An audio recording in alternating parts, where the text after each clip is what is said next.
The Sahara Desert stretched endlessly in all directions, a vast ocean of sand under an unforgiving sun. To the untrained eye, it was a barren wasteland, hostile and void of life. Yet, for Dr. Eleanor Grayson, it was a treasure trove of secrets waiting to be unearthed. As the leader of an elite archaeological team, Eleanor had devoted her career to uncovering humanity's lost stories. This time, however, she wasn't following a historical lead or digging through archives. She was chasing a rumor, a whisper carried from the lips of nomadic tribesmen, speaking of a buried city that no map dared to show. It all began with a chance encounter in Marrakesh, where Eleanor had met an old Tuareg guide named Samir. His face, weathered by years under the desert sun, bore an expression of both caution and intrigue as he recounted a tale of shifting sands and eerie voices. "The desert speaks," he had told her in a low, gravelly voice. "Those who listen find themselves pulled toward a place that should remain hidden. Few return. For most, it would have been a cautionary tale, a story to dismiss over tea. For Eleanor, it was an invitation. The expedition team assembled quickly. There was Jonah, a geologist with a penchant for superstition, Clara, a linguist fluent in ancient dialects, and Ahmed, a desert survival expert with a reputation for keeping cool under pressure. Funding from a private collector ensured they had the best equipment money could buy: satellite maps, drones, and advanced ground-penetrating radar. Despite the resources, there was an undeniable tension in the air as they loaded their vehicles. Samir, their reluctant guide, muttered prayers under his breath as he glanced toward the dunes. By the third day of their journey, the desert had begun to reveal its peculiarities. The wind carried whispers, faint, almost imperceptible, but undeniably human. At first, Jonah dismissed them as tricks of the mind. "Auditory hallucinations," he said, tapping the side of his head. "The brain plays games when there's too much white noise." But as the whispers grew more distinct, it became harder to write them off. Clara swore she heard them calling her name. Even Ahmed, the hardened pragmatist, admitted he felt uneasy. The first true sign of something unnatural came as they neared the coordinates Samir had provided. The sand beneath their feet felt wrong. It shifted in subtle, deliberate ways, as though alive. The radar scans showed anomalies, a series of geometric patterns buried beneath the dunes. Clara, eager to investigate, speculated they were ruins, perhaps from an unknown civilization. Eleanor, ever the skeptic, reminded the team to stay grounded. "Patterns can occur naturally," she said, though even she didn't believe her own words. That night, the whispers became louder. Eleanor couldn't sleep. She lay in her tent, staring at the canvas ceiling as voices drifted in and out of her consciousness. They didn't sound malicious, but neither did they sound benign. They were fragmented, as though part of a conversation she wasn't meant to hear. When she finally drifted off, she dreamt of a city made of black stone, its spires piercing a blood-red sky. In the distance, a figure stood watching her, though she could not make out its face. The following morning, Samir announced he would go no further. "This place is cursed," he declared, refusing to step beyond the camp's perimeter. Eleanor didn't argue. She had seen enough fear in his eyes to know it was genuine. Jonah tried to lighten the mood by joking about desert spirits, but his laughter felt hollow. The team pressed on without their guide, navigating deeper into the uncharted sands. By midday, they found it. A jagged stone protruded from the ground, worn smooth by centuries of wind. It was the first tangible clue, a marker, perhaps, for what lay below. Clara's excitement was infectious as she began documenting the site, snapping photos and sketching diagrams. But as she worked, the whispers grew louder, swirling around the group like an unseen storm. Jonah was the first to voice what they were all thinking. "It's like the desert knows we're here." He kicked at the sand, only for it to shift unnaturally beneath his boot. For a moment, Eleanor thought she saw the faint outline of a hand beneath the surface, reaching upward. She blinked, and it was gone. As the sun began to set, painting the dunes in shades of crimson and gold, the team prepared to dig. The air was heavy, not just with heat, but with something unspoken, a tension that neither science nor reason could explain. Eleanor stood over the marker, her hand brushing its surface. The stone felt cold, unnaturally so, as if it had been untouched by the desert's relentless sun. The Sahara, it seemed, was not just a desert. It was a keeper of secrets, and as Eleanor stared into the endless horizon, she couldn't shake the feeling that they had awakened something that had been content to remain buried. The dig began with an eerie quiet.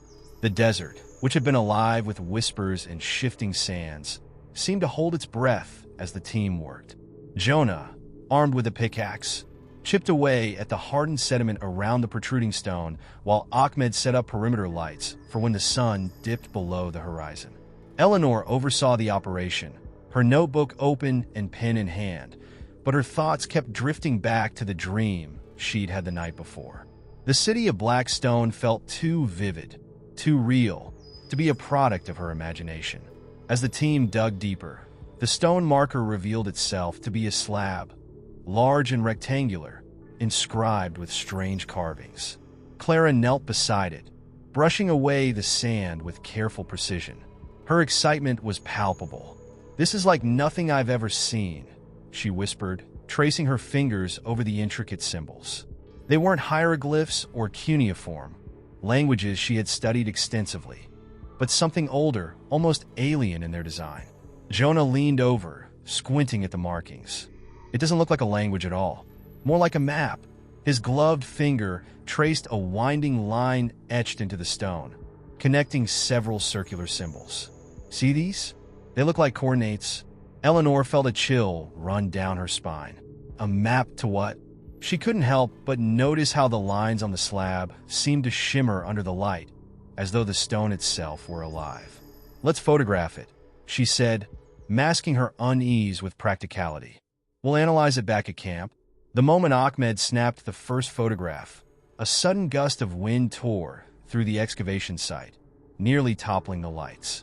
The air filled with a low, guttural sound, like the groan of an ancient beast waking from a long slumber. The sand swirled around them in chaotic spirals, stinging their skin and obscuring their vision. "Everyone back!" Ahmed shouted, shielding his face as the wind howled. Just as abruptly as it began, the storm subsided. The desert was still once more, but the atmosphere had changed. The warmth of the day had been replaced by an unnatural chill, and the sun, though still visible, seemed dimmer, as if hidden behind an invisible veil. Eleanor surveyed her team. Clara clutched her notebook tightly, her face pale. Jonah was muttering something under his breath, a string of curses mixed with prayers. Even Ahmed, the unshakable survivalist, looked unnerved. It was then that Clara made the discovery. Amidst the carvings on the slab, a hidden compartment had been revealed, a small, rectangular indentation filled with a hardened substance.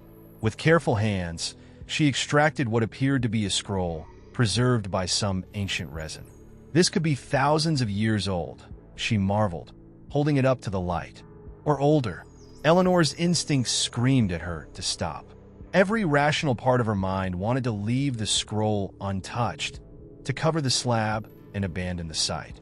But the other part, the part of her that had chased this mystery into the desert, demanded answers.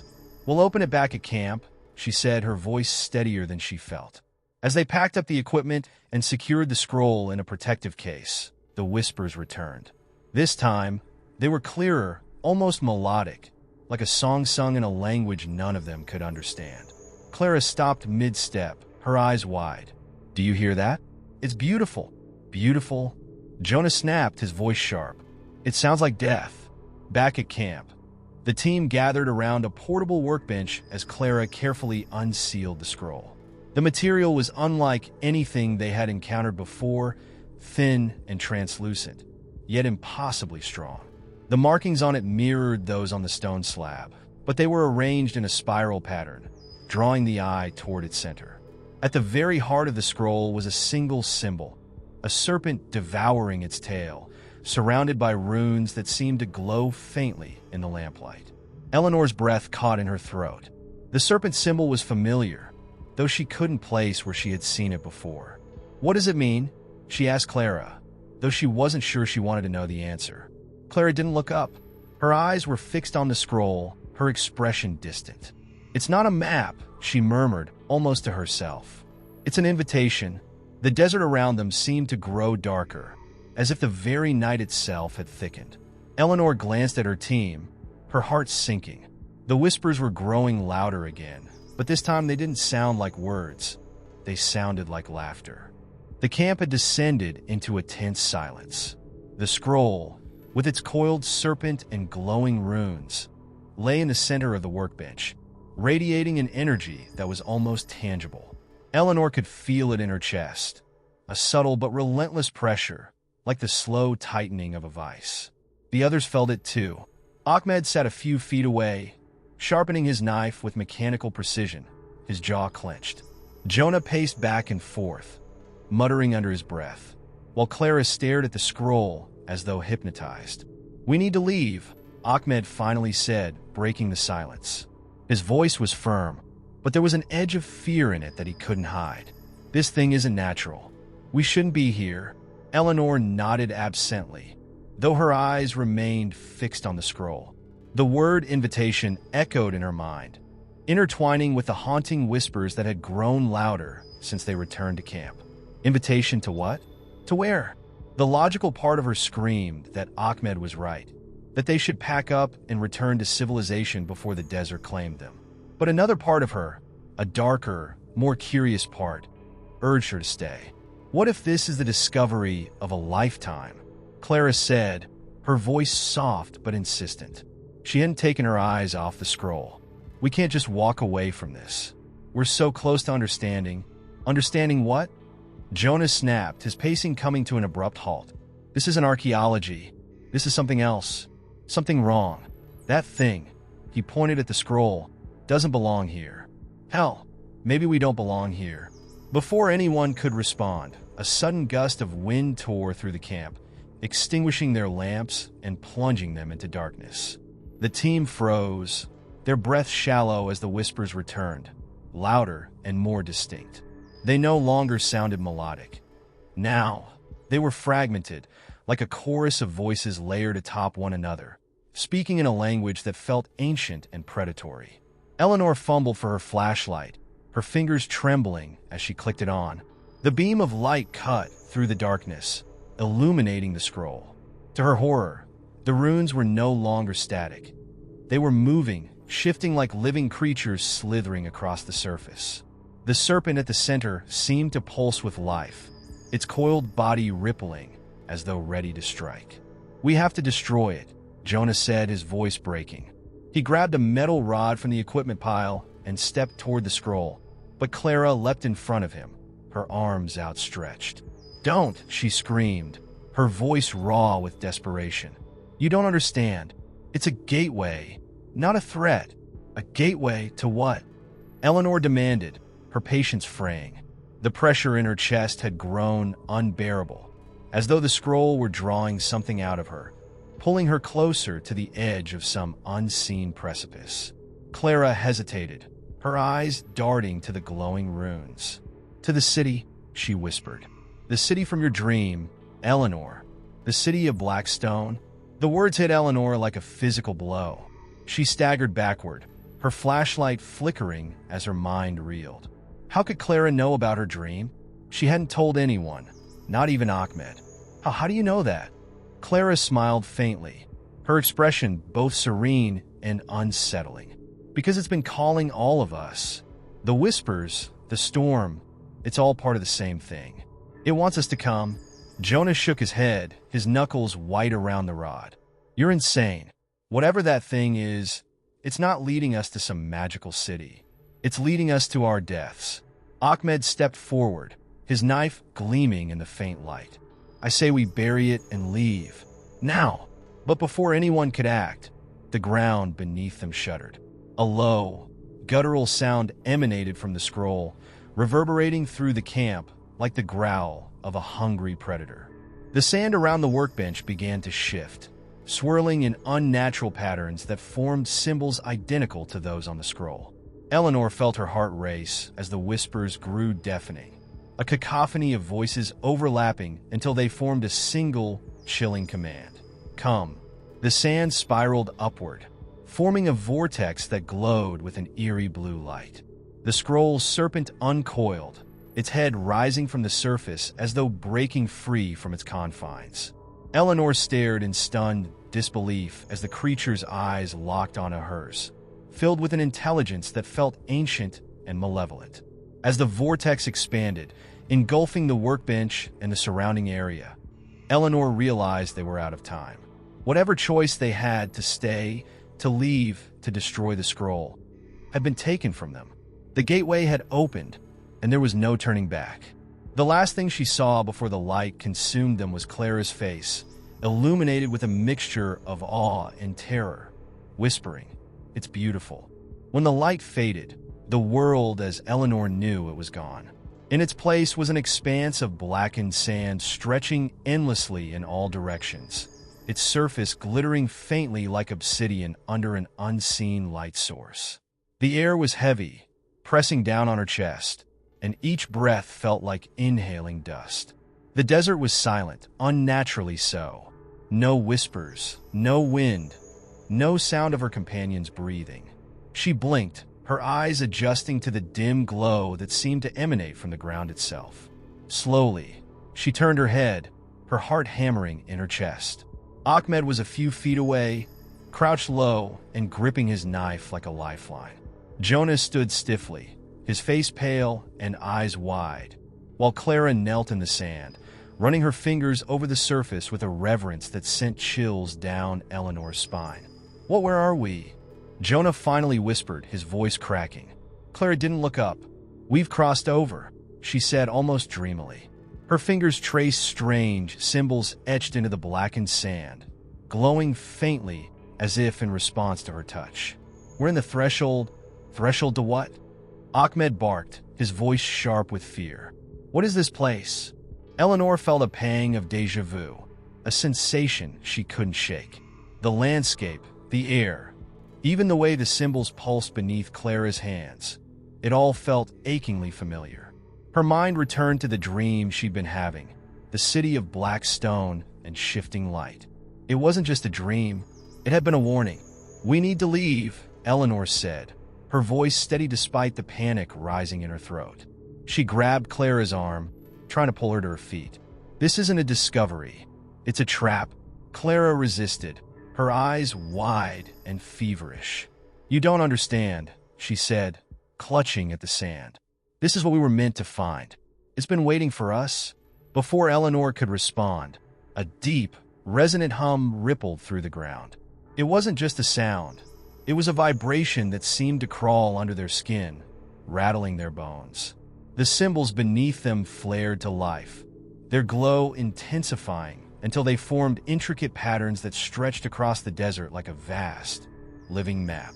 Eleanor staggered backward, shielding her eyes from the blinding light. When she dared to look again, the landscape had transformed.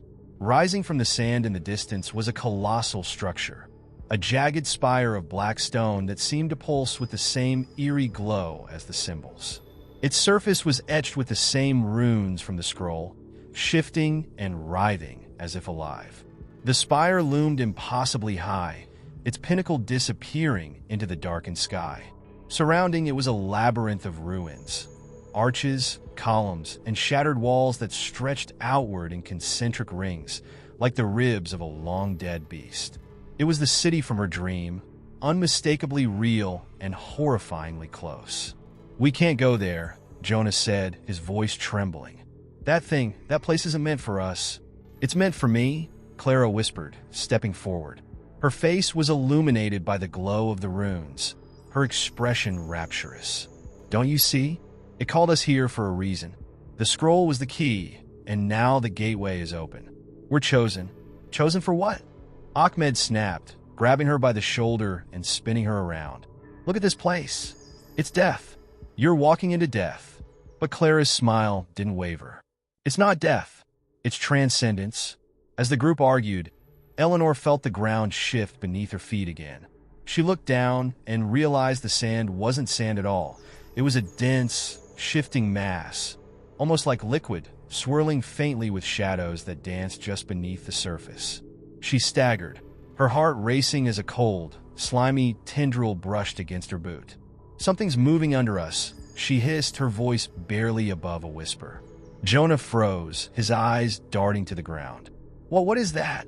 The hum grew louder, more insistent, as the sand began to ripple and churn. Dark shapes writhed beneath the surface, coalescing into vaguely humanoid forms that clawed their way upward. Their bodies were grotesque, shifting masses of black and gray, their faces featureless save for hollow, glowing eyes that radiated malice.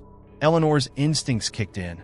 "Run!" she shouted, grabbing Ahmed and dragging him toward the ruins.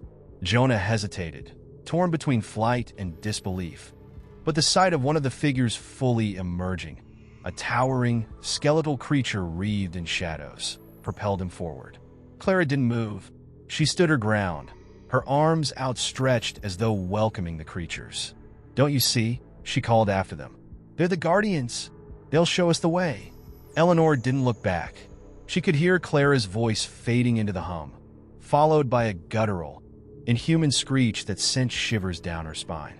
The ruins loomed closer, their jagged edges casting long, menacing shadows. There was no time to think, no time to plan. As they crossed into the labyrinth, Eleanor could feel the darkness closing in around them, a suffocating presence that seemed to strip the air of its warmth and light. The city had awakened, and whatever lay within its depths was waiting for them.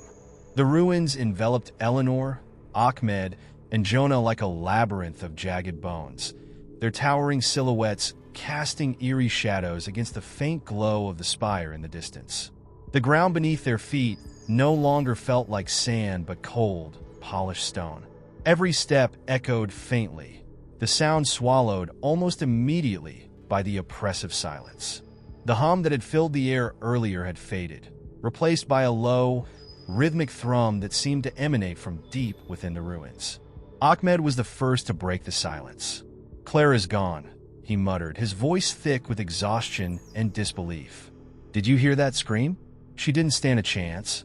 Eleanor didn't respond, her eyes scanning the labyrinth for any sign of movement. Her mind raced with fragments of Clara's final words. The Guardians. The way. What did she mean? Was Clara truly lost? Or had she willingly succumbed to whatever force had drawn her into the blackened sands? Jonah stumbled, catching himself on a crumbling pillar. "We should have never come here," he said, his voice trembling. "We should have burned that damn scroll and left the desert the moment we found it. We can't undo it now," Eleanor replied curtly, her tone sharper than she intended. "Our only chance is to keep moving. Whatever this place is, it's alive, and it won't let us go without a fight." The trio pressed on, navigating the maze-like ruins with growing unease. Strange carvings adorned the walls, their patterns twisting and warping as if alive. Eleanor felt a strange pull toward them, her fingers itching to trace their lines, but she resisted. Every instinct screamed that touching anything here would only make things worse. Then they reached it. The path ahead opened into a vast chasm, its edges marked by jagged stone that looked like broken teeth. The drop seemed endless, a void of pure black that swallowed all light. Across the chasm stood another structure, an ancient temple carved directly into the stone, its facade illuminated by the glow of the spire looming behind it. Its entrance yawned open like the maw of some great beast. "How are we supposed to get across?" Jonah asked, his voice barely above a whisper. Eleanor scanned the area. A narrow bridge of obsidian spanned the chasm, its surface unervingly smooth and shimmering faintly as though coated in oil. It was impossibly thin, barely wide enough for one person to cross at a time. Below, the void seemed to pulse faintly, as if alive, as if watching. "We don't have a choice," Eleanor said, stepping toward the bridge. She hesitated, her foot hovering over the surface. Her body screamed at her to stop, to turn back, but the pull of the spire was undeniable. It wasn't just drawing them in, it was demanding their presence. Ahmed placed a hand on her shoulder. "I'll go first," he said firmly. "If this thing can hold me, it'll hold you." Eleanor wanted to protest, but the look in his eyes stopped her. He was terrified, but his resolve was unshakable. She nodded, stepping back to let him pass. Ahmed stepped onto the bridge, his movements slow and deliberate. The obsidian didn't creak or shift beneath him. It was unnervingly stable. He made it halfway across before pausing, looking back at them. "It's holding. Just don't look down." The words caught in his throat as the void below surged. A wave of darkness rose like a living tide, and for the first time, the trio heard it, a low, guttural growl that seemed to come from the chasm itself. Ahmed froze, his eyes wide with terror, as shadowy tendrils began to creep up the sides of the bridge. "Run!" Eleanor shouted, but Ahmed was rooted in place. The tendrils lashed out, wrapping around his legs and dragging him toward the edge of the bridge. "Help me," he screamed, his voice echoing across the chasm. Eleanor darted forward without thinking, grabbing Ahmed's arm just as the tendrils began pulling him over the edge. The cold of the shadows burned her skin, and she could feel the darkness seeping into her bones, whispering to her in a language she couldn't understand. Jonah joined her, grabbing Ahmed's other arm and pulling with all his strength. For a moment, it seemed like they might save him, but the shadows grew stronger, their grip tightening until Eleanor could feel Ahmed slipping away. "Let me go," Ahmed yelled, his voice cracking with desperation. "You'll both die if you don't." Eleanor shook her head, tears streaming down her face as she held on with everything she had. But the shadows were relentless, and with one final pull, Ahmed was wrenched from their grasp. His scream echoed into the void as the darkness swallowed him whole. Eleanor collapsed onto the bridge, her breath coming in ragged gasps. Jonah pulled her to her feet, his face pale and hollow. Neither of them spoke as they stumbled across the rest of the bridge, their grief hanging heavy between them. When they finally reached the temple, its entrance seemed to gape wider, as if mocking them. The shadows were growing bolder now, creeping along the ground and walls closing in. Eleanor turned to Jonah, her voice trembling. "We're not just being hunted," she said. "We're being tested." And as the temple swallowed them whole, she realized with chilling clarity that their nightmare had only just begun. The temple walls seemed to pulsate with an unnatural rhythm, as though alive. Eleanor and Jonah stepped into the cavernous entrance, the air heavy with the scent of decay and something far worse, a metallic tang that stung their nostrils and left a bitter taste in their mouths. The oppressive darkness felt thicker here, pressing against their skin like a malevolent force, whispering threats and promises they dared not decipher. The room before them was vast, its ceiling so high it disappeared into the void above. Pillars carved with strange, angular symbols spiraled upward, their surfaces faintly glowing with a sickly green light. The symbols seemed to shift and writhe, as if trying to escape the stone they were etched into. At the center of the chamber stood a circular dais, and on it lay a massive stone tablet, split down the middle. Jonah hesitated, clutching his lantern tightly as its flickering light barely pierced the gloom. "This place is not just old. It feels wrong, like it's been waiting for us." Eleanor's eyes remained fixed on the tablet. "It hasn't been waiting," she replied, her voice hollow. "It's been watching." As they approached the dais, faint whispers began to echo through the chamber. At first, they were indistinct, like the wind brushing through reeds. But as the pair stepped closer, the whispers took on a more sinister tone. Words spoken in a language neither could comprehend, but somehow understood deep in their bones. Eleanor reached the dais and froze. The split tablet was covered in symbols similar to those on the walls, but these were far more intricate. They depicted figures, humanoid but distorted, bowing before a towering, spindly creature with elongated limbs and hollow eyes. Around it, smaller figures writhed in torment, their bodies blending into the stone as if consumed by it. "What is this?" Jonah asked, his voice barely audible. "Not a warning," Eleanor whispered. "A ritual?" As she spoke, the whispers grew louder, echoing in the chamber like a rising tide. The symbols on the tablet began to glow, their sickly light illuminating the room in bursts. Jonah stumbled back, clutching his head. "Do you hear that?" he gasped. It's inside my head." Before Eleanor could respond, the ground beneath them trembled. The split in the tablet widened, revealing a deep crack that seemed to descend into infinity. A surge of cold air rushed up from the fissure, carrying with it the unmistakable stench of death. The whispers turned into screams, agonized, despairing cries that reverberated through the chamber. And then it emerged. From the crack in the tablet, a black, viscous substance began to ooze forth, moving with unnatural purpose. It flowed like liquid but held its shape, forming tendrils that writhed and reached toward Eleanor and Jonah. The temperature in the room plummeted, frost forming on the stone around the dais. "Run!" Eleanor shouted, grabbing Jonah's arm and pulling him away from the spreading darkness. They sprinted toward the far end of the chamber, where a narrow hallway beckoned like a lifeline. The tendrils pursued them, slithering across the ground with terrifying speed. Jonah glanced back and let out a strangled cry as one of the tendrils lashed out, narrowly missing his ankle. The hallway twisted and turned, its walls closing in as if trying to trap them. The whispers followed, now interspersed with guttural growls that made Eleanor's skin crawl. She could feel the darkness gaining on them, its cold breath on her neck. Finally, they burst into another chamber, this one smaller, but no less unsettling. The walls were lined with alcoves, each containing a figure encased in black resin. The figures were human in shape but twisted, their faces frozen in expressions of unspeakable agony. "What is this place?" Jonah asked, his voice shaking. "A graveyard," Eleanor said, her stomach churning. "Or worse."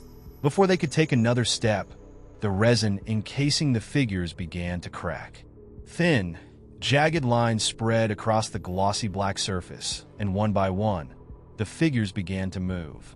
Fingers twitched, heads jerked unnaturally, and hollow eyes turned to fixate on Eleanor and Jonah. The realization hit them both simultaneously. These were not corpses. They were prisoners, souls trapped in an eternal nightmare, now awakened by the force pursuing them. As the first figure stepped from its alcove, its movements jerky and wrong, Eleanor knew there was no going back. Whatever had been set in motion, they were now a part of it. The only way out was through, and even that seemed like a fading hope. The figures began to close in, their hollow eyes burning with an otherworldly hunger. Jonah gripped Eleanor's arm, his face pale with terror. "We're not getting out of here alive, are we?" Eleanor tightened her grip on his hand, her gaze steely despite the fear gnawing at her insides. "Not if we stand still." With that, she turned toward the only other exit in the room, a narrow archway shrouded in shadows, and bolted, dragging Jonah with her. Behind them, the whispers turned into a deafening roar, and the darkness surged forward once more, consuming everything in its path. The archway swallowed Eleanor and Jonah whole as they plunged into the next corridor, the walls seeming to bend and ripple like waves on a disturbed sea. Every breath felt heavy, as though the air itself was saturated with despair. The roar behind them faded, but the feeling of pursuit never left. Jonah stole a glance back, but saw nothing, only the dark expanse of the tunnel stretching endlessly. The corridor widened into another chamber, this one unlike the rest. The floor was a vast expanse of sand, glittering faintly as though laced with shards of glass. Overhead, the ceiling was low and oppressive, carved with hundreds of grotesque faces frozen mid-scream. Each face seemed to track their movement, though they remained eerily still.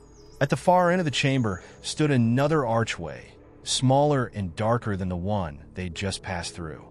"What now?" Jonah asked, his voice cracking. Eleanor crouched and ran her fingers through the sand. It felt warm to the touch, oddly inviting, but her instincts screamed otherwise. "We cross," she said, though her gut churned with uncertainty. Jonah hesitated, eyeing the glittering expanse before them. "Doesn't this feel like a trap to you?" "It's all a trap," Eleanor said, rising to her feet. "But staying here isn't an option." With a deep breath, she took a step onto the sand. It shifted slightly beneath her boot, but held firm. She took another step, then another, the weight of the silence pressing down on her. Jonah followed, his steps cautious, his eyes darting to the walls and ceiling as though expecting them to collapse at any moment. Halfway across, the sand began to move. At first, it was subtle, a gentle ripple spreading outward from their steps. Then it grew violent, the ground beneath them undulating like a stormy sea. Eleanor stumbled, but managed to stay upright. Jonah wasn't as lucky. The sand opened beneath him, and he let out a sharp cry as he sank to his knees. Eleanor turned just in time to see him clawing at the shifting ground, his eyes wide with terror. She rushed to his side, grabbing his arm and pulling with all her strength. "Don't let go!" Jonah shouted, his voice rising in panic. "I've got you!" Eleanor yelled, though the sand seemed to have a will of its own, pulling him deeper with every passing second. The faces on the ceiling began to shift, their mouths moving in silent mockery. The air filled with an unnatural hum that grew louder and louder until it became unbearable. Just as Eleanor thought she would lose him, the sand released its grip and Jonah tumbled forward, collapsing onto the ground. "Are you okay?" Eleanor asked, her voice trembling. Jonah nodded weakly, his face pale and drenched in sweat. "We need to move. Now." They hurried across the remainder of the chamber, the sand continuing to ripple and churn behind them. As they neared the far archway, Eleanor noticed something peculiar. The air above the sand shimmered, as though hiding something just beyond their vision. She glanced back one last time and froze. In the center of the chamber, a massive form began to rise from the sand. It was humanoid in shape, but impossibly tall, its body composed entirely of the glittering grains. Hollow eyes stared down at them, unblinking, as it raised one massive arm and pointed directly at Eleanor. "What is that?" Jonah whispered, his voice barely audible. "Something that doesn't want us here," Eleanor replied, grabbing his arm and pulling him through the archway. The moment they crossed into the next corridor, the air shifted and the oppressive hum ceased. The sand, the faces, and the towering figure were gone, as though they had stepped into an entirely different world. The corridor was narrow and dimly lit, the walls covered in intricate carvings that depicted more of the spindly creature they'd seen on the tablet. But now, the carvings told a different story, one of conquest and subjugation, of entire civilizations bowing before the creature's might. "We're not just intruding," Eleanor murmured. "We're trespassing on something ancient, something that thinks it owns this place." Jonah didn't respond. His eyes were fixed on the end of the corridor, where a faint light flickered like a distant flame. Without a word, they pressed on, the weight of their encounter pressing heavily on their minds. Whatever lay ahead, they knew it would only get worse. The temple was alive, and it wasn't done with them yet. Eleanor and Jonah emerged from the corridor into a circular chamber, its walls illuminated by a flickering orange glow. At the room center stood an ancient pedestal, atop which a flame danced wildly, yet no heat emanated from it. The fire was strange, veiled in hues of blue and green, its edges shimmering like liquid gold. It seemed almost alive, twisting and writhing as though it reacted to their presence. "This feels like another trap," Jonah muttered, his voice barely louder than a whisper. Eleanor's gaze was fixed on the flame. "Maybe it is," she replied, "but something about this, it feels important." The walls of the chamber were covered in carvings, depicting scenes of figures bowing before the flame. Some reached out to it with reverence, while others were shown disintegrating as the fire consumed them.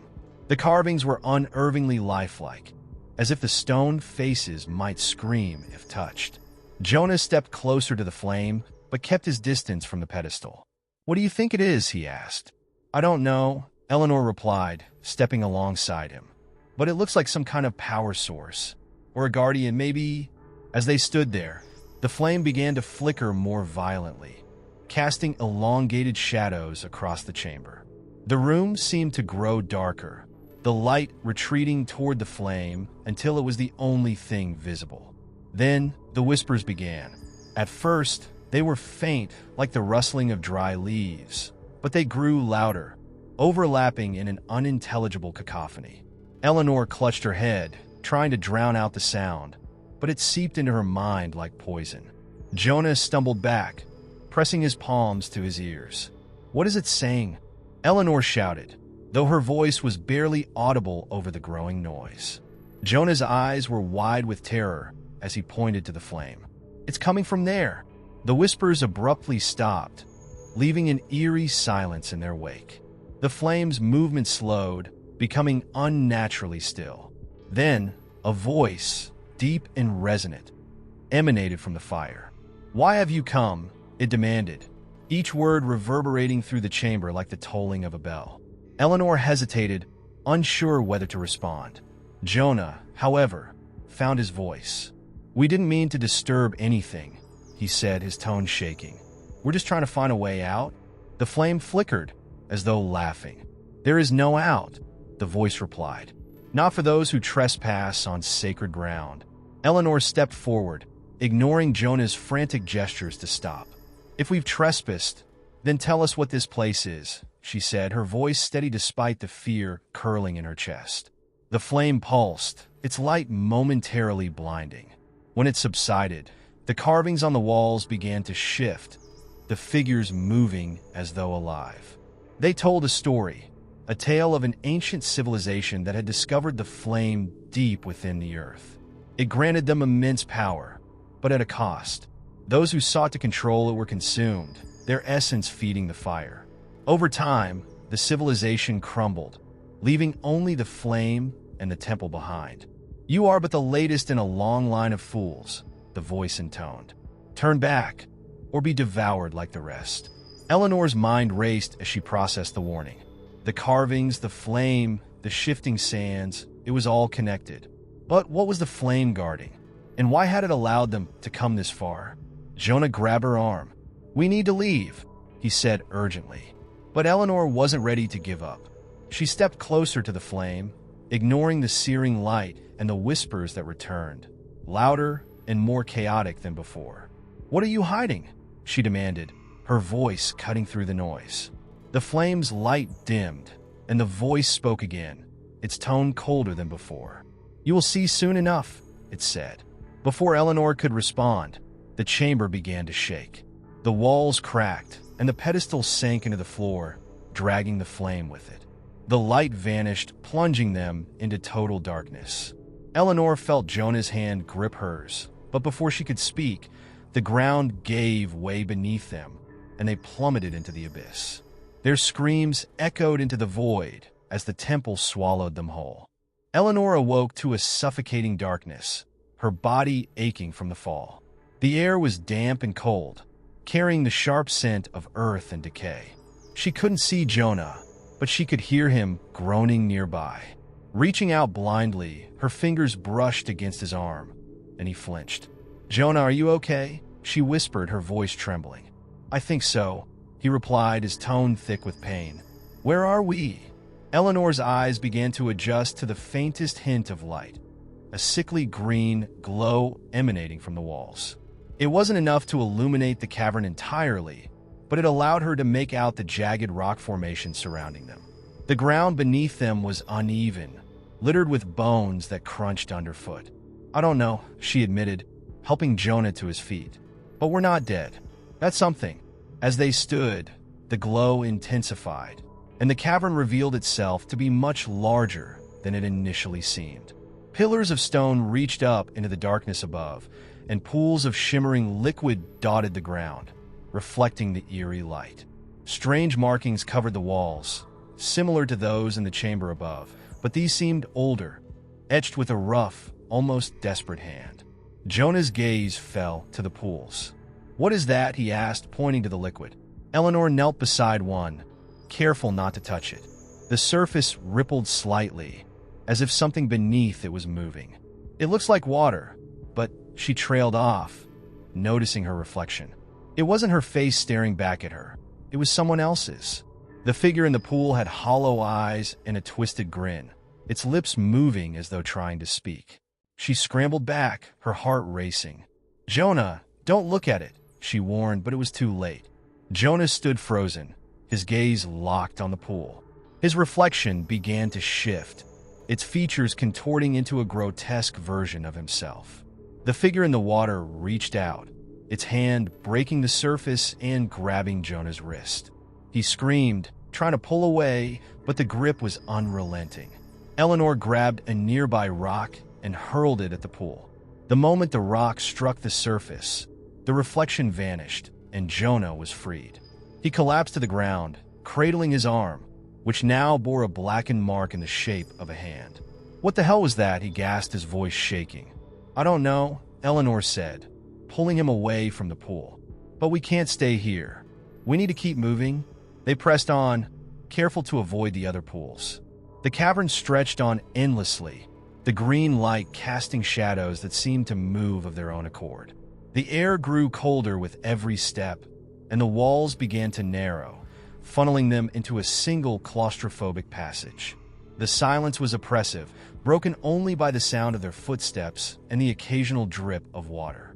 Eleanor couldn't shake the feeling that they were being watched. She glanced over her shoulder repeatedly, but there was nothing there, only darkness. Finally, the passage opened into another chamber, smaller than the last, but no less unsettling. At its center stood a stone altar, its surface stained with something dark and sticky. Surrounding the altar were crude statues, each depicting a different humanoid figure with distorted features.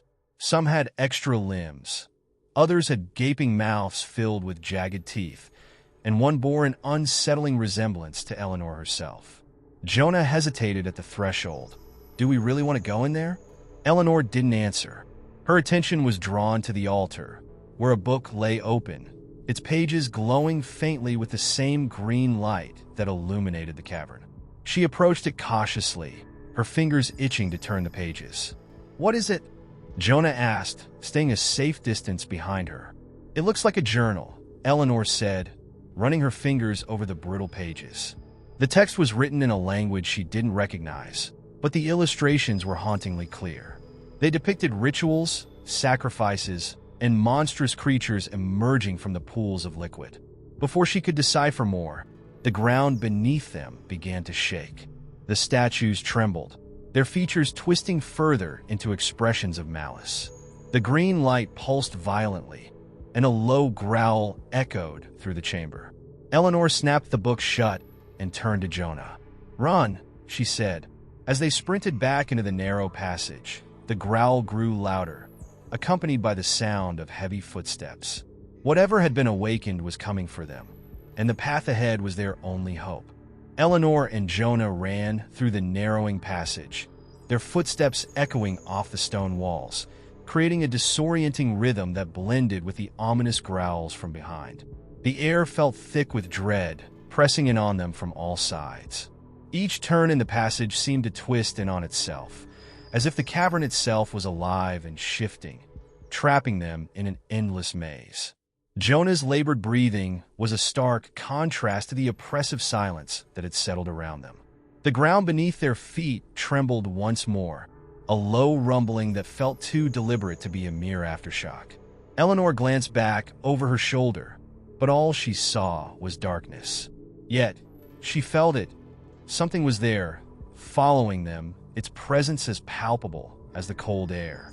The growl had stopped, replaced by a distant thumping sound, like the rhythm of something enormous moving, inching closer with each passing second.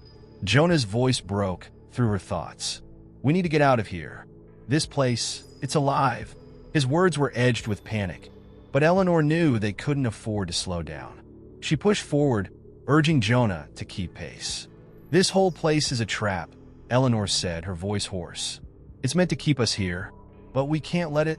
Jonah nodded, though the fear in his eyes was undeniable. "Where do we go?" "We've been running in circles for what feels like hours." Eleanor didn't have an answer. The passageway twisted ahead, branching off into more tunnels. There was no discernible way out, no sign of anything other than endless rock and creeping shadows. The strange green light from the pools had faded, leaving them to navigate in complete darkness. Every few steps, she reached out, her hand brushing against the walls to guide them. The stone felt slick, almost wet to the touch, and it sent a shiver down her spine. The sound of footsteps grew louder, and Eleanor's pulse quickened. Something was gaining on them. She could feel the weight of its approach, a heavy, unnatural presence that seemed to press against her skin, suffocating her in the darkness. Jonah glanced back, his face pale. "Do you hear that?" he asked, his voice barely above a whisper. "It's getting closer." Before Eleanor could respond, the passageway ahead of them split into two. The left tunnel seemed to descend steeply, disappearing into blackness, while the right veered upwards, the path narrowing and twisting into an almost impossible angle. Both paths looked equally treacherous, and Eleanor felt the weight of their decision bear down on her. The thing behind them was closing in, but she couldn't risk making the wrong choice. "I'm going left," she decided, her voice firm despite the tremor of uncertainty in her chest. "It's the only way we're going to get anywhere." Jonah didn't argue. They veered left, the downward slope steepening as they descended. The walls closed in tighter, the air growing heavier, until it felt like they were suffocating under the weight of the stone. Their footsteps echoed too loudly in the tight space, amplifying the sounds of their hurried flight. Suddenly, the ground beneath Eleanor's feet gave way, and she tumbled into the darkness. She barely had time to scream before her body crashed against something hard, knocking the breath out of her lungs. Jonah landed beside her with a heavy thud, his body crashing into the same unforgiving surface. The fall had taken them into a large cavern, a stark contrast to the narrow passage they had just been in. Here, the green light was brighter, emanating from strange, luminescent crystals embedded in the walls. The cavern stretched endlessly in all directions, its scale both awe-inspiring and terrifying. But Eleanor barely had time to take in her surroundings before the thumping behind them resumed, closer now, vibrating the very air around them. "I can't," Jonah gasped, his voice thick with fear. "I can't do this anymore, Eleanor. It's too much." Eleanor didn't have time for comforting words. She grabbed Jonah's arm, pulling him to his feet. "You have to," she said, urgency in her voice. "We can't stop. Whatever that thing is, it's getting stronger. We have to move." They ran deeper into the cavern, the uneven ground making each step feel like a perilous gamble. Eleanor's thoughts raced. What was chasing them? Why was it here? And more urgently, how could they escape it? There were no answers, only the ever-growing presence of the thing hunting them, a shadow that seemed to stretch beyond the confines of the cavern itself. As they rounded a bend, Eleanor spotted something up ahead, an opening, a tunnel leading further into the rock. She pushed forward, but the moment she reached the threshold, a deafening roar filled the cavern. The shadows around them twisted and contorted into monstrous shapes, and Eleanor could feel the heat of the pursuing creature's breath on the back of her neck. With a final burst of energy, Eleanor and Jonah dashed toward the tunnel, their hearts pounding in unison. As they entered the passage, the roar erupted into a deafening crescendo, and the world around them seemed to collapse into darkness once again. They ran, knowing only one thing. Whatever was chasing them wasn't going to stop until it had them.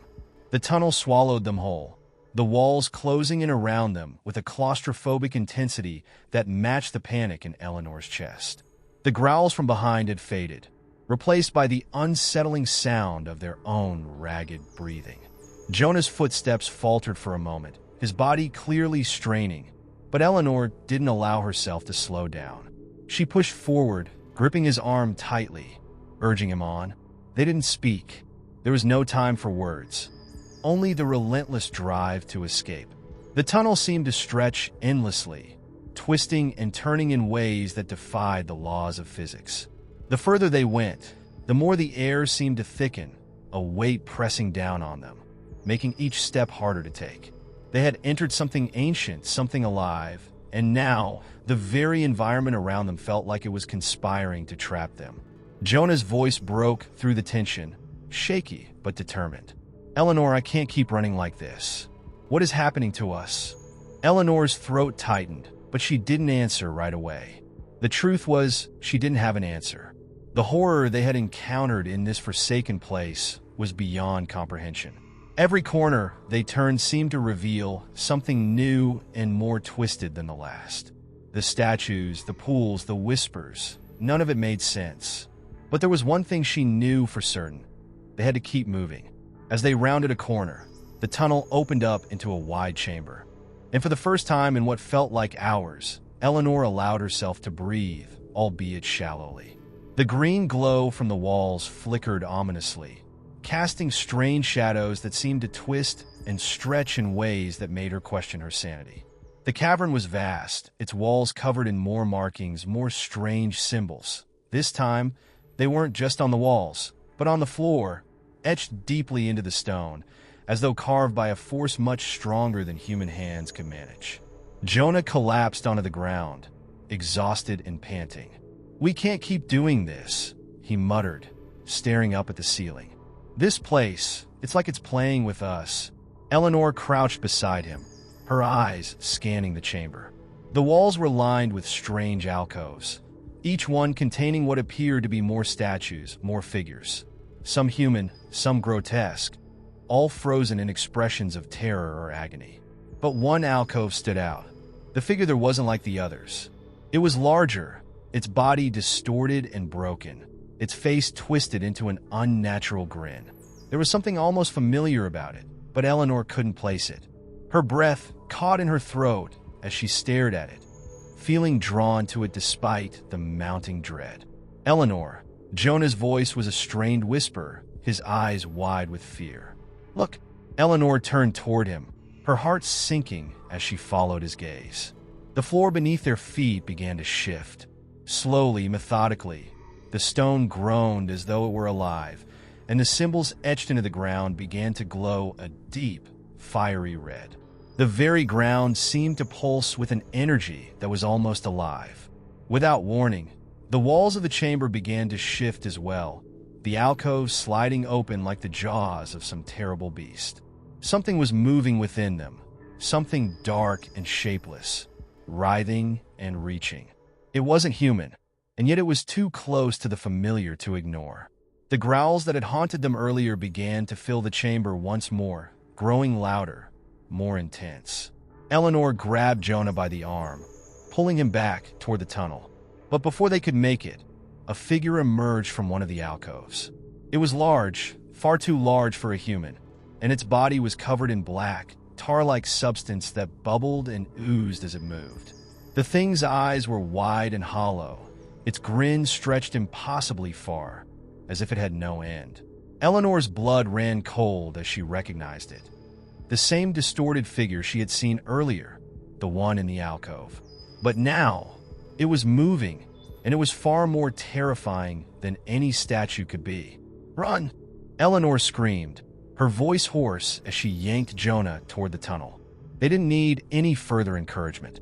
They ran again, but this time, the sound of footsteps was not just behind them, it was everywhere. The walls, the very air itself, seemed to be alive with the pursuit. The thing in the chamber was not the only one after them. They were surrounded, trapped in a nightmare of their own making. As they sprinted down the tunnel, the ground began to crack beneath them. The stone trembled with an unnatural force, and the walls seemed to close in tighter. The tunnel had become a living thing, and it was closing off every possible escape. With a deafening roar, the ground beneath their feet gave way once more, and Eleanor and Jonah fell into the darkness below. The fall was jarring, a sharp, violent descent that left both Eleanor and Jonah winded and disoriented. For a moment, all they could do was lie there, gasping for breath in the pitch-black darkness. The earth had swallowed them, and the world as they knew it had dissolved into chaos. They were no longer running, no longer in control. For the first time since their journey into the desert had begun, Eleanor felt an overwhelming sense of helplessness that settled deep into her bones. When her eyes finally adjusted to the dim light, Eleanor saw Jonah lying next to her, his face pale and streaked with dirt, his chest heaving with shallow breaths. The shock of the fall had left them both dazed, but the presence of something far worse than physical injury began to sink in. The air around them was thick, And not just with dust, it was suffocating, oppressive, as if the very atmosphere had turned against them. She could feel the weight of it pressing down on her chest, making it difficult to breathe. Jonah's voice broke the stillness. "Eleanor, what the hell is this place?" His words were slow, deliberate, as though he were trying to make sense of the madness around him. Eleanor didn't have an answer. She couldn't make sense of it either. The ground they lay on seemed wrong, an unnatural smoothness to it, a polished stone that felt almost cold enough to be ice. The walls, too, were impossibly slick, reflecting a faint, eerie glow that emanated from deeper within the cavern. The light didn't come from any visible source. It was everywhere, an unsettling presence that didn't flicker or fade, but instead pulsed steadily, as if the entire underground space was alive with some unseen energy. "I think we've gone too deep," Eleanor muttered, her voice barely a whisper. She stood shakily, offering Jonah a hand. "We need to find a way out. We can't stay here." Jonah hesitated before accepting her hand and pulling himself to his feet. The uncertainty was written all over his face, but there was no time for indecision. They had to move. Slowly, they began to walk forward, their footsteps echoing through the cavern. The silence was almost unbearable, the kind of silence that gnaws at the edges of your sanity, reminding you of your own isolation. Every creak and groan of the stone felt like a distant warning, a prelude to something far more sinister. As they ventured deeper, the walls of the cavern seemed to twist and curl in strange, unnatural angles. It felt as if the very structure of the place had been designed to confuse and disorient. Eleanor's mind raced, trying to piece together what they were experiencing. It wasn't just the physical labyrinth they were navigating. It was the sense that the world around them was intentionally changing, shifting to prevent them from ever finding a way out. Then, as they moved further into the cavern, a new sound emerged. It was a low, droning hum, almost imperceptible at first, but growing steadily louder. It was a rhythmic noise, like a chant or the beat of a distant drum. The sound reverberated through the walls, vibrating the ground beneath their feet, and with it, the shadows around them seemed to thicken. The noise, though unsettling, seemed to pull them forward, like a magnetic force drawing them deeper into the heart of the unknown. Jonah turned to Eleanor, his eyes wide with fear. That sound, what is it? It's like it's coming from everywhere." Eleanor swallowed hard, trying to ignore the chill creeping down her spine. "I don't know, but we don't have a choice. We have to keep going."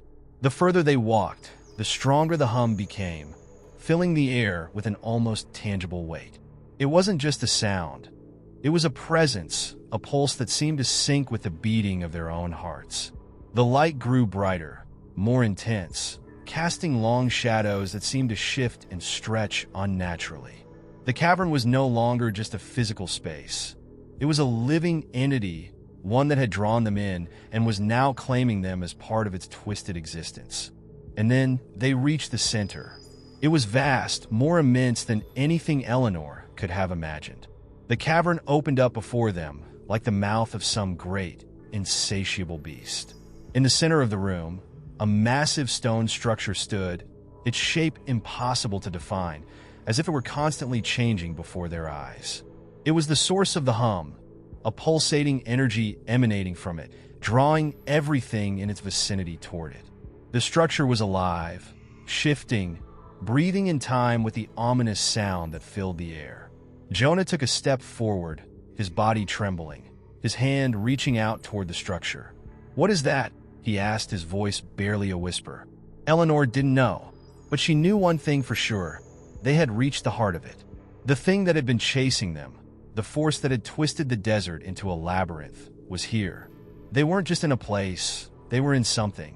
A place where the boundaries between the physical and the supernatural were no longer clear. A place where they were mere pawns in a game they didn't understand.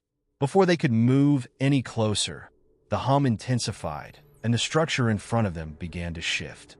The walls seemed to close in on them, and the ground trembled again, more violently this time. Eleanor's heart pounded in her chest as she looked around, trying to make sense of what was happening. Then, from the shadows, something emerged. It was a figure, but not a human figure. It was something far worse, something that shouldn't exist.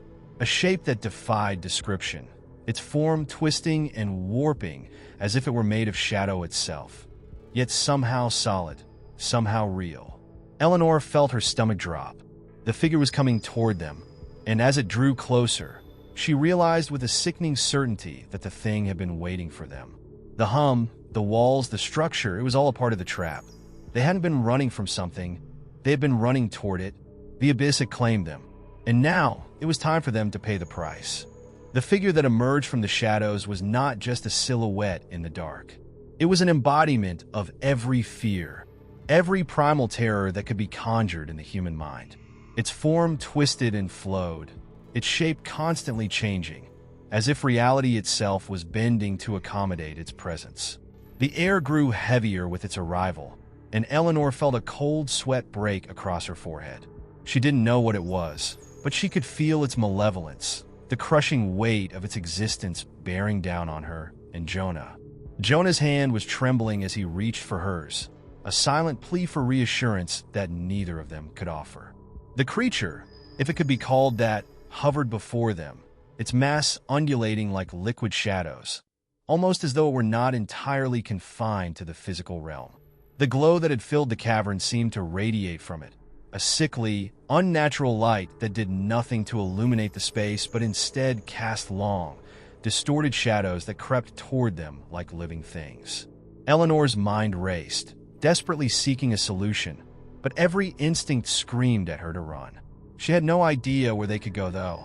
The cavern had swallowed them whole, and they were trapped in its depths. She glanced at Jonah, his wide eyes locked on the shifting form before them. The hum that had filled the air now seemed to pulse from the creature itself, an almost hypnotic rhythm that made her head ache. It wasn't just sound. It was a force that seemed to manipulate their very thoughts, sowing confusion and fear in their minds. "Jonah, we can't let it get to us," Eleanor muttered through gritted teeth, trying to steady herself.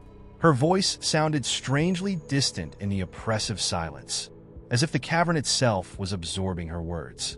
"We need to fight, to do something." Jonah nodded slowly, but there was no conviction in his expression. They were outmatched, and they both knew it. No weapon, no strategy could defend them against something that wasn't bound by the laws of nature. The creature moved closer, and with each step, the space around them seemed to warp even more, the walls bending in impossible angles, the ground underfoot shifting with every passing moment. Without warning, the creature lunged, but not in the way Eleanor had expected. It didn't reach out with claws or fangs, but rather with an overwhelming wave of pressure. The air itself seemed to collapse around her, and she stumbled backward, gasping for air. Jonah, too, was knocked to the ground, the force of the pressure making it feel as if the very breath was being crushed out of them. For a moment, the world went black as her vision blurred and her senses went numb. When her mind began to clear, Eleanor realized that she was no longer standing in the cavern, or at least not in the same cavern. The surroundings had shifted once again, and now she found herself in a vast, open expanse, nothing but sand stretching for miles. The air was hot, dry, and suffocating, and the sun blazed down, searing her skin with its oppressive heat. She looked around frantically, but there was no sign of Jonah. Panic set in, her heart hammering in her chest. The desert was familiar, but it felt wrong, unnatural. The dunes seemed to rise and fall in patterns that defied the laws of nature, and the sky above was a sickly shade of red, as though it were permanently stained by some unknown, malignant force. She couldn't hear the hum anymore, but in its place was a profound silence, the kind that wrapped around her like a suffocating blanket, choking the very life from her. "Jonah," she shouted, but her voice cracked and faltered in the empty desert. No response. Her own words seemed to vanish as soon as they left her lips, swallowed by the oppressive emptiness. She began walking, her feet sinking into the soft, shifting sand. Every step felt heavier than the last, as if the desert itself was conspiring to keep her trapped in this nightmarish landscape. The horizon was distant, the sky endless and alien. Yet no matter how far she walked, it felt as if the landscape was closing in on her, pushing her back toward the center. It was as though the very earth beneath her feet was not meant for human life. Time itself seemed irrelevant in this place. Hours, minutes, seconds, they blurred together. The sun, an ominous, blood-red orb hanging in the sky, never seemed to move, its heat unrelenting. Sweat poured down her face, and her lips cracked from the dryness of the air. Eleanor felt herself becoming disoriented, losing track of time and place. She couldn't be sure if she was even walking in a straight line anymore. Suddenly, something shifted on the horizon. A figure, a silhouette, impossibly tall, standing still against the backdrop of the desert. Eleanor's heart skipped a beat. Could it be Jonah? She stumbled forward, her eyes fixed on the distant shape. As she drew closer, the figure remained unmoving, its features obscured by the sun's harsh glare. She called out again, but there was no answer. The figure remained silent, as if it were a mere mirage. When she was just a few feet away, the figure slowly turned toward her. Eleanor's blood ran cold as she met its gaze. It wasn't Jonah. It was something else, something far worse. The figure's eyes were hollow, black voids that seemed to suck in the light around them. The air grew colder, the temperature plummeting in a sudden, unnatural shift. Eleanor froze, unable to move or speak. The figure raised a hand toward her, and the world seemed to twist violently around her. The ground trembled beneath her feet, and Eleanor was once again plunged into darkness. This time, there was no fall, no impact, just the sensation of plummeting into the unknown. The pressure returned, suffocating her as she lost all sense of direction. She could no longer hear the desert, no longer feel the burning heat of the sun. It was as if the entire world had been swallowed up, leaving her alone in a void where time and space had no meaning. When the world finally settled around her again, she was no longer alone. Jonah was beside her, looking just as disoriented as she felt. But something had changed. He wasn't looking at her, or even at the space around them. His gaze was fixed on something in the distance, his eyes wide with terror. Eleanor followed his stare and gasped. In the distance, the silhouette of the creature stood once more, its form shifting and twisting in ways that defied comprehension. It was watching them, and it had been waiting. The air was thick with an eerie stillness as Jonah and Eleanor stood in the vast expanse of the desert, both trapped in a nightmare that felt too real to be just a dream. The creature's shifting silhouette loomed on the horizon, distant but unmistakably present. Every instinct told them to run, to escape whatever this malevolent force was. But the more they tried to move, the more the desert itself seemed to conspire against them. The ground beneath their feet seemed to stretch endlessly, and no matter how many steps they took, the creature's gaze never wavered. Jonah's breath came in shallow gasps, his eyes locked on the creature's form, paralyzed by fear. Eleanor, too, felt the weight of its gaze. There was no place to hide, no refuge in the desert. This was not simply a physical space. It felt as though the very nature of reality itself was unraveling around them. The oppressive heat, the unnaturally silent air, the blood-red sky. They were all part of the same twisted world that this creature had summoned. It wasn't just watching them. It was controlling their every move, manipulating their environment in ways that defied logic. "What do we do?" Jonah whispered, his voice barely audible against the suffocating silence. Eleanor didn't have an answer. She couldn't explain why, but she felt as though the creature wasn't just observing them. It was studying them, waiting for something. Perhaps it was a test, or perhaps it was simply toying with them. Every instinct screamed that running was futile, but they had no choice but to try. The desert was an illusion, and yet it was their prison. In this place, they were at the mercy of forces beyond their comprehension. "Keep moving," Eleanor said, though she wasn't sure she believed her own words. They had to find a way to break the cycle, to escape the endless sand and the creature's gaze. There has to be something out here, something... Before she could finish her sentence, the ground beneath them began to tremble. The sand shifted and undulated, as if alive, pulling at their feet, dragging them down. Eleanor stumbled and grabbed Jonah's arm, her heart pounding. The landscape had always been hostile, but now it felt as if the very earth was fighting against them. The sun blazed overhead, its heat unbearable, yet the air around them felt frigid, as if caught between two opposing forces. The horizon seemed to bend and warp, the dunes stretching unnaturally. The once familiar shapes of the desert became unrecognizable, their contours twisting into impossible angles. The sky, too, seemed to pulse with a sickly light, like an infectious wound that refused to heal. The oppressive pressure that had been building in their minds now manifested physically, as though an invisible weight was pressing down on their chests, making it harder and harder to breathe. Eleanor's gaze darted around desperately. There was no sign of any escape. The horizon remained an endless, twisting loop, the creature always just out of reach, but never gone. The heat and cold clashed within her, creating a nauseating dissonance in her body, and she began to feel dizzy. It was as if the desert itself was a living, breathing entity, and they were caught in its suffocating grip. "We're not going to make it, are we?" Jonah muttered, his voice hollow. His words were like a punch to the gut. Eleanor's throat tightened as she struggled to find any semblance of hope, but deep down, she knew the truth. They had been trapped in this desert, in this nightmare, for what felt like eternity.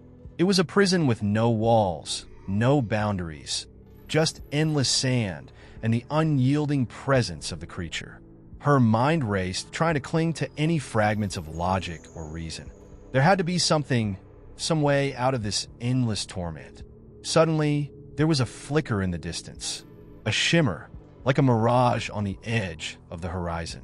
At first, Eleanor thought it was another cruel illusion, another trick of the desert. But the longer she stared, the more real it seemed.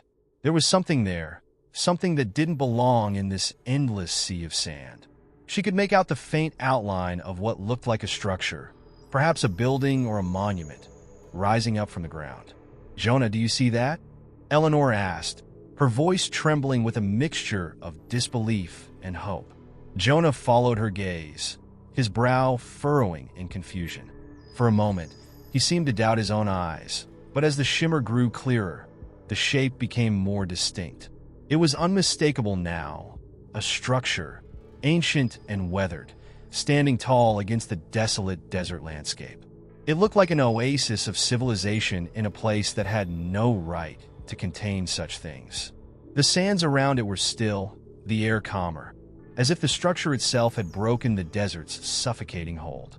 "Maybe it's a way out," Jonah whispered, his voice filled with tentative hope. The two of them began to move toward it, cautiously at first, afraid to believe in this sudden appearance. Each step felt both heavy and light, as though they were not entirely sure if they were walking in reality anymore. The shifting sands, the sun, and the oppressive atmosphere seemed to part before them, guiding them toward the structure. But with every step they took, the creature's presence became more pronounced, as if it were reacting to their movement, responding to their attempt at escape. As they drew closer to the structure, it became apparent that it wasn't a building at all. The walls were not solid stone, but rather twisted, jagged pieces of what looked like broken glass. The reflection of the desert danced across the surfaces, fractured and distorted. The structure seemed to shimmer, flickering in and out of focus like a dying mirage. Eleanor felt a chill run down her spine. This was not an oasis. It was another part of the desert's illusion.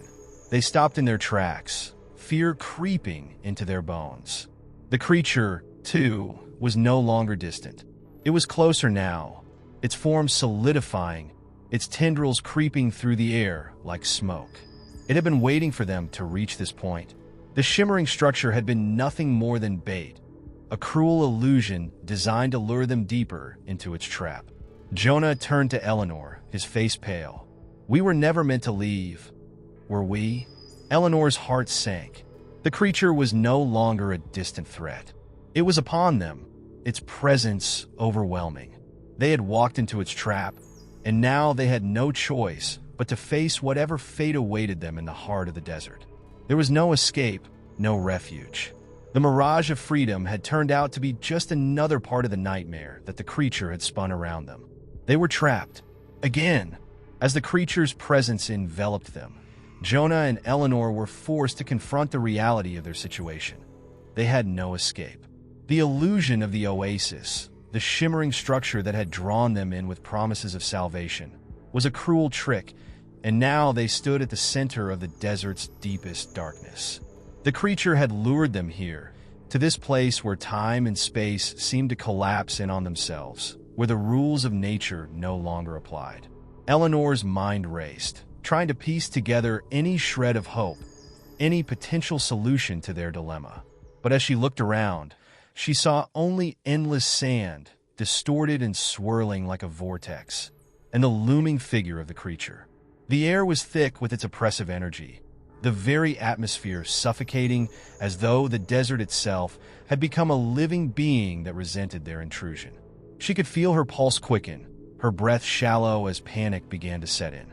Jonah, too, seemed frozen, his eyes darting around as if searching for an escape that didn't exist. The silence was deafening, broken only by the occasional shift of sand underfoot, a reminder that the desert had taken on a life of its own. The ground beneath them was shifting again, a subtle but unmistakable sign that the creature's power was not merely metaphysical. It was altering the very fabric of their surroundings, bending the desert to its will. For a moment, the creature's form seemed to blur, its edges melting into the air itself, leaving only the faintest outline in its wake.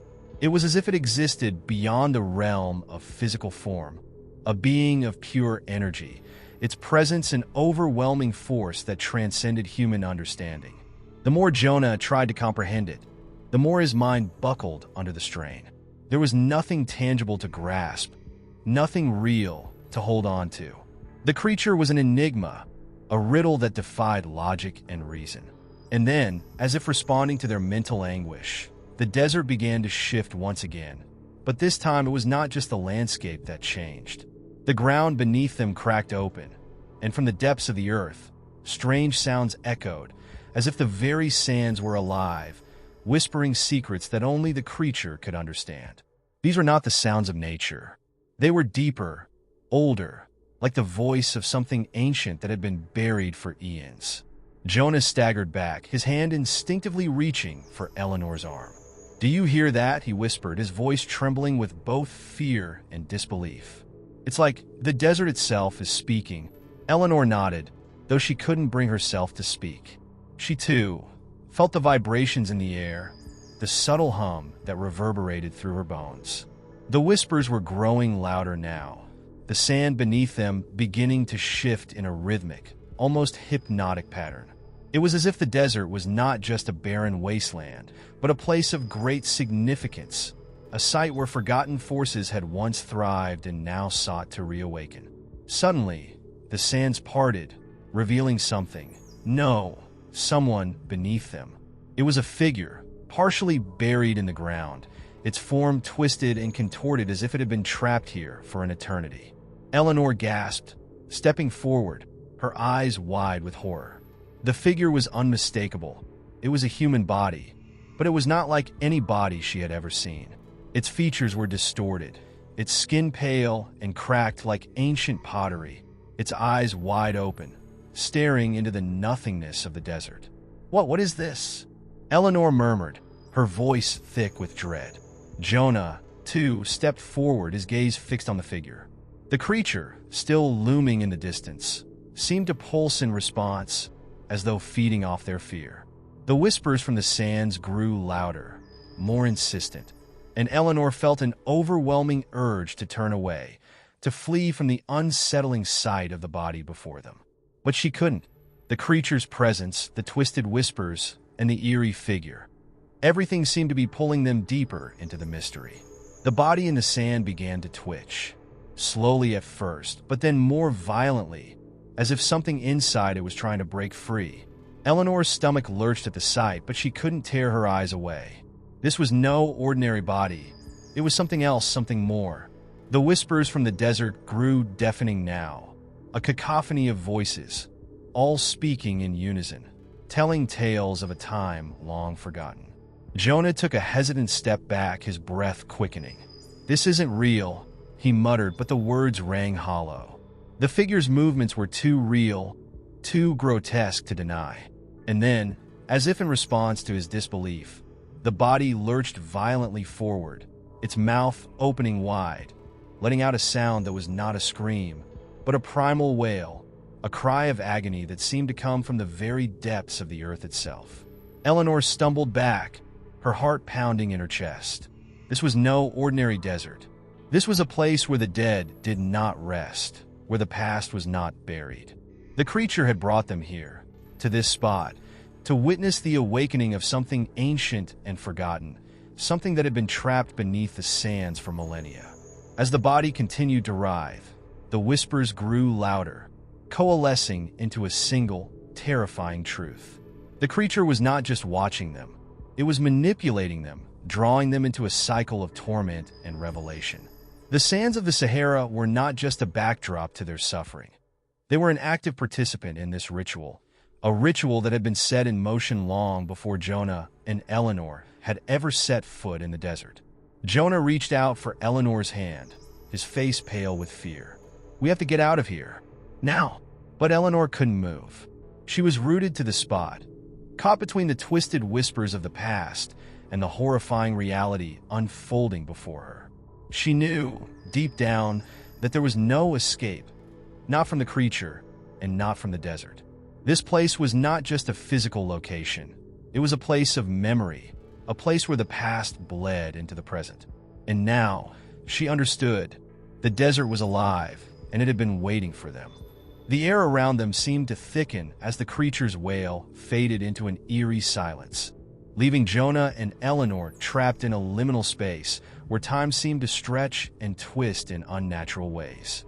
The figure in the sand, now still, its grotesque features frozen in a permanent grimace, was a stark reminder of what they had stumbled upon in this forsaken place. They were no longer just two lost travelers in the vast Sahara Desert. They were part of a much larger and far more ancient narrative, one that spanned centuries, perhaps millennia. Eleanor took a hesitant step forward, her eyes fixed on the body, now completely motionless, as though the very life had been drained from it. She knew instinctively that the thing in front of her was no mere relic of the past. It was a key, a piece in a puzzle that she and Jonah were now entangled in. This was not a place where the dead stayed buried. The desert had a memory, and it was a memory that reached out to touch anyone who ventured too far into its heart. Jonah, still gripping her hand, pulled her back gently. "Eleanor, we can't stay here. This place, this thing, it's not something we can understand. We need to go." His voice trembled with fear, yet there was a certain resolve in it. He wasn't just afraid of the creature. He was afraid of what it represented. The memory of the desert was not a memory they were meant to access, and yet, here they were, unwittingly awakened by it. But Eleanor didn't respond immediately. She was no longer sure what was real.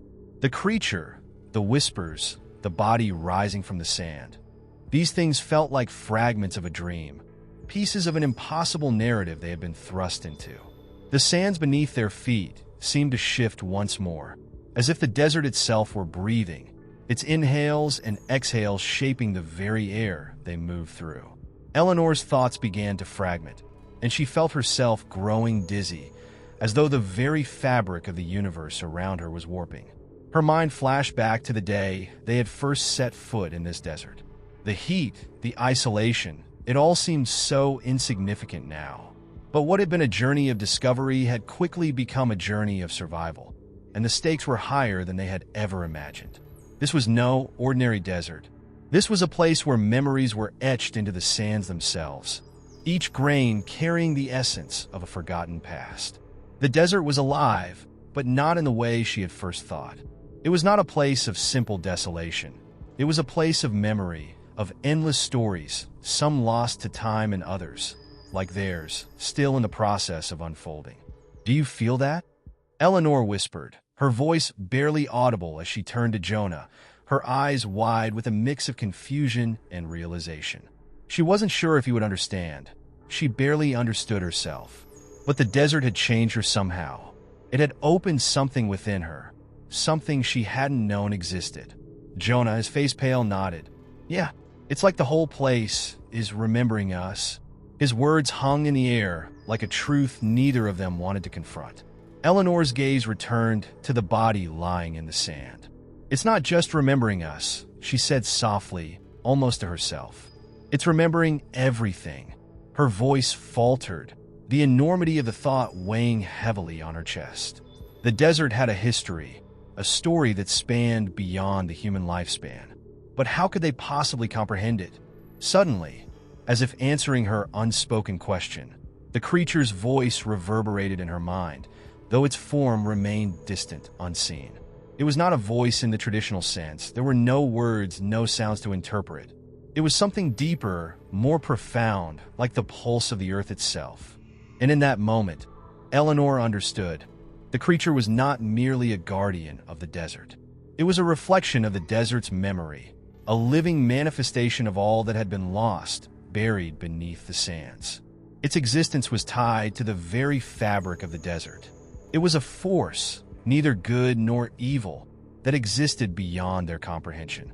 Jonah recoiled slightly, as though he had heard the same voice, though it had not passed through his ears. What did it say?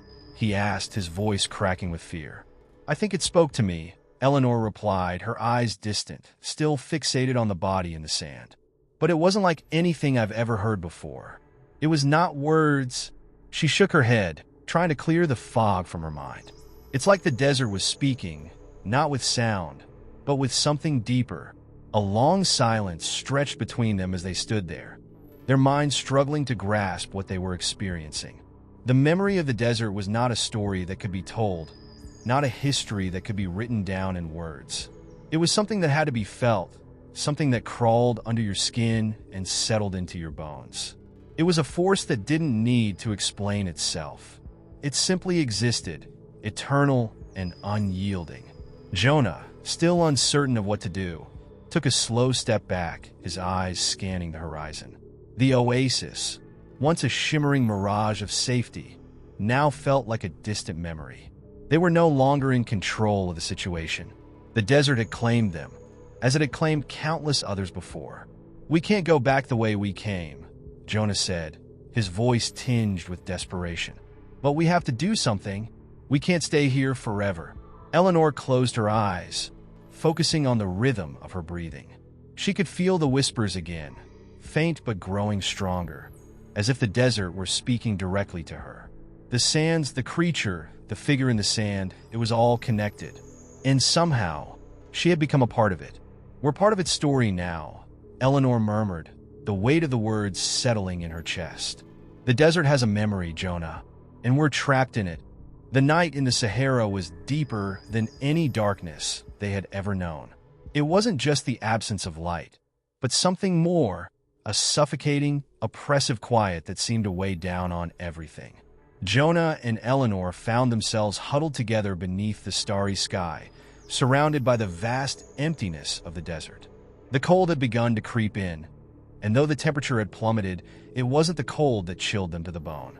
It was the feeling that they were no longer alone in the vast desert expanse. Something was watching them, something older than time itself.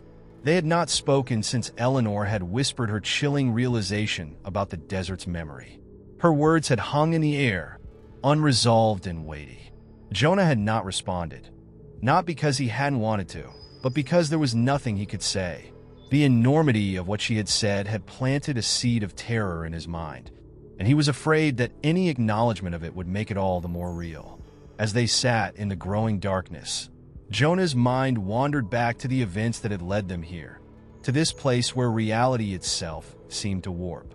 They had started their journey seeking answers, hoping to uncover something that would explain the strange occurrences they had encountered.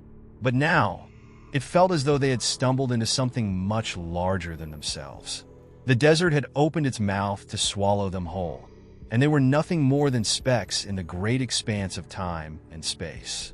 Eleanor sat beside him, her face etched with lines of both fear and wonder. She had become quiet, lost in her own thoughts, staring into the distance. Her expression seemed distant, as though she were hearing something Jonah could not. Perhaps it was the same voice she had heard earlier, the one that had spoken not in words, but in the very fabric of the desert. She had become attuned to the desert's strange pulse, its rhythm that seemed to echo through her bones. "I hear it," she said suddenly, her voice barely a whisper. Jonah turned to her, startled. "Hear what?" "The sound of the sand," Eleanor said, her eyes fixed on the horizon. "It's not just wind. It's like the desert itself is breathing." Jonah's heart quickened. He could hear the wind, the rustling of the dunes as they shifted and moved, but nothing beyond that. He tried to focus, to listen harder, but all he could hear was the beating of his own heart in his ears. And yet, Eleanor's voice, soft and trembling, seemed to confirm what he had feared. There was something else here, something beneath the surface that neither of them could fully comprehend. "I thought it was just the wind," Jonah muttered, still trying to convince himself that his mind was playing tricks on him. But he could feel it now too, the subtle shifting of the air, the way the sand seemed to move as though it were alive. Eleanor's gaze drifted to the figure they had found earlier, the creature that had risen from the sand. Its body was now fully obscured by the dark, but she could still feel the weight of its presence. The thing in the sand was not dead, not in the way they understood death. It had transcended death. It was a living memory, an echo of something far older than the human race. And in that moment, Eleanor realized that the desert did not simply preserve the past. It replays it. The thought sent a shiver through her. She could almost hear the whispers again, faint at first, like the rustling of dry leaves. But this time they were clearer. They were not voices in her head. They were coming from the sands themselves, from the very earth beneath her feet. It was as though the desert was replaying its history, its stories, over and over again, each grain of sand holding a memory, each gust of wind carrying the echoes of the past. "Jonah, it's starting again," she said softly, fear creeping into her voice. Jonah looked at her, his eyes wide. He had begun to feel it too. The desert was shifting, reshaping itself around them, pulling them deeper into its endless history. And with each passing moment, they were becoming more entwined with it, no longer just observers, but participants in a story that had no end. The ground beneath them seemed to tremble slightly, as if it were waking up. The very air around them seemed to hum with an energy that was not of this world. Jonah looked around, his breath quickening as his eyes scanned the dark horizon. There was no movement, no sign of life, only the endless dunes stretching out in every direction. But deep inside, he could feel the weight of something ancient, something waiting. "We need to move," he said, standing up abruptly. His voice was filled with urgency, but Eleanor didn't seem to hear him. She was staring straight ahead, her expression blank, as though she were in a trance. The whispers were louder now, growing in intensity. Eleanor reached out and grabbed his arm. "It's not just the desert. It's us," she said, her voice trembling. "We're part of it now. We can't escape it. No matter how far we run, the desert will always find us." Jonah froze, staring at her in disbelief. "What are you talking about?" He wanted to shake her, to snap her out of whatever trance she had fallen into, but he couldn't. There was a finality in her words, a truth that was both terrifying and undeniable. The desert had claimed them, and in doing so, it had made them a part of its memory. Suddenly, the ground shifted beneath their feet, a violent tremor that sent them both stumbling. The sound of cracking sand echoed through the air, as if the desert itself were tearing at the seams. Eleanor screamed as the earth beneath them seemed to open up, pulling them toward the abyss below. The desert was not just alive, it was alive with history, and that history was trying to swallow them whole. Jonah reached for Eleanor, but the pull of the sand was too strong. She was slipping away from him, pulled down into the darkness of the desert's ancient memory. He tried to shout, but his voice was drowned out by the roar of the earth, the winds, and the whispers that seemed to come from every direction. In that moment, Jonah realized the truth. They weren't running from the desert. They had been running toward it, drawn to its power, its pull. The desert's memory wasn't just a record of the past. It was a living, breathing entity, and Jonah and Eleanor had become part of it. And no matter how hard they tried to escape, the desert would always have them. The desert had become a vast, pulsating entity, a force so ancient, so immense, that Jonah had lost all sense of time. The tremors had stopped as suddenly as they had begun, but the oppressive weight of the place lingered. It was as if the desert itself had exhaled, drawing in the last remnants of their resistance, pulling them deeper into its unyielding embrace. Jonah struggled to regain his bearings, his mind spinning, unsure whether he was dreaming or trapped in a nightmare that never ended. Eleanor was gone. The earth had swallowed her whole, pulling her into a chasm of shifting sands, leaving Jonah standing alone, lost in the vast emptiness. He had reached out, his fingers brushing the cold, lifeless grains of sand, but it was no use. The desert had claimed her, and Jonah knew, in the deepest part of his being, that she was not coming back. Yet, despite the overwhelming loss, there was no time to mourn. The desert had its own agenda, one that was far more important than anything Jonah could comprehend. The wind howled, not as a mere gust, but as a mournful cry, a cry that seemed to echo through time, carrying the voices of those who had been lost to the desert long before him. He had heard it before, faintly in the distance, but now it was clearer, more urgent. The desert was not just alive, it was calling to him, beckoning him to follow. The ground beneath his feet shifted again, this time more subtly, like the shifting of a giant's weight. Jonah stepped back, his senses heightened, his body tense. He could feel something moving beneath him, something vast and unyielding, and he understood then that he was not standing on solid ground. The desert was a living thing, with its own will, its own purpose, and Jonah was merely a visitor in its domain, one that had overstayed his welcome. He had read about the ancient burial grounds in the Sahara, the places where whole civilizations had vanished, leaving behind nothing but sand and dust. But this was not the same. The desert wasn't just a place of death. It was a place of memory, of consciousness. The sand beneath him seemed to pulse with a life of its own, as if each grain of sand held a fragment of the past, a piece of history, a moment in time that had long since passed. Jonah felt it, too, the weight of the ages pressing in on him, as though the very air around him was thick with forgotten stories. As Jonah moved forward, stumbling over the uneven ground, he could hear faint whispers rising from the earth. They were like fragmented thoughts, half-formed and disjointed, but there was an unmistakable sense of urgency in them. It was as if the desert itself was trying to speak to him, to warn him of something he couldn't yet understand. The sand began to move in erratic patterns, swirling around Jonah's feet in a way that seemed almost deliberate. He stopped, his heart racing, unsure of what he was seeing. The wind had stopped, but the desert was not still. It was alive, and it was watching him. Suddenly, a figure appeared before him, a silhouette formed of sand and shadow, its features indistinct but unmistakable. Jonah froze, his breath caught in his throat as the figure seemed to take shape, its form shifting like liquid. It was not human, but something older, something otherworldly.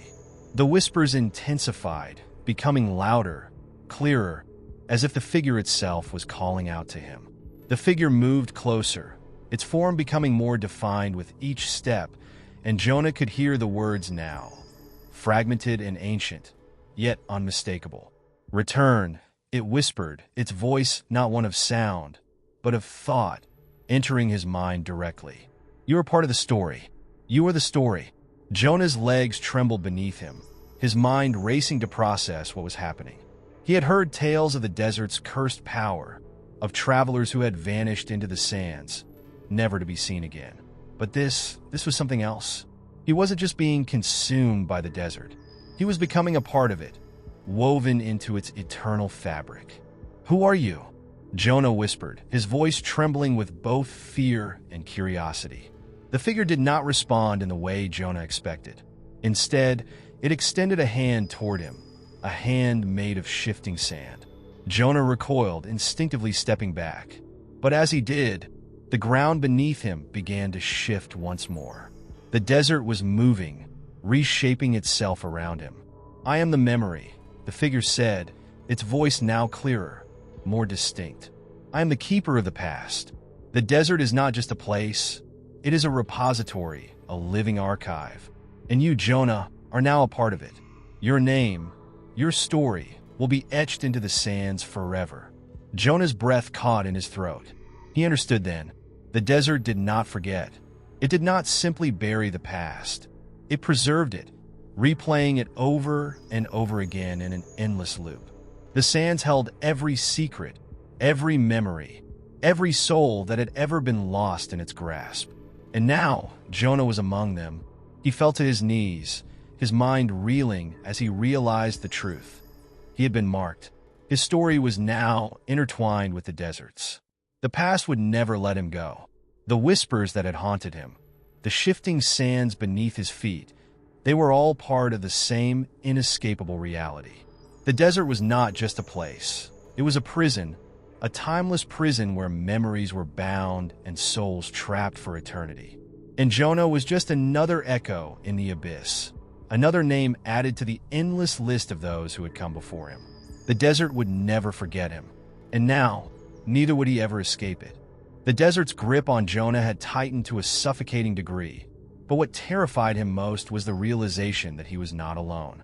Though the sand was quiet now, the memories of the past, their whispered cries, their cries for release, lingered like a heavy fog.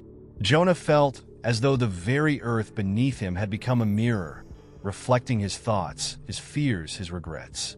The desert was not simply a place, but a living, breathing entity, a vast and sprawling consciousness that stretched far beyond the horizon.